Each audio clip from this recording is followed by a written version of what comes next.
বন্ধুরা good afternoon. আজকে মেনুতে কি আছে দেখো, ভাত করেছি আর এটা হচ্ছে তোমার ফুলকপি দেওয়া কই মাছের ঝোল, লোকাল কই এগুলো।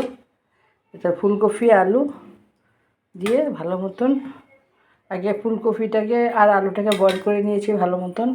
তারপরে তোমার মাছটা ফুলকপিটা আলুটা ভেজে নিয়েছি। তারপরে কড়াইতে তেল দিয়ে পাঁচফোড়নের সম্বাদ দিয়ে মশলাটা দিয়ে দিয়েছি, কাঁচা লঙ্কা পেঁয়াজ একটু জিরে একটু আদা হলুদ একটু লঙ্কার গুঁড়ো কষিয়ে জল দিয়ে যখন হয়ে ফুটে উঠেছে মাছটা ফুলকপিটা আলুটা দিয়ে ধনেপাতা দিয়ে অল্পক্ষণ হওয়ার পরে নামিয়ে নিয়েছি।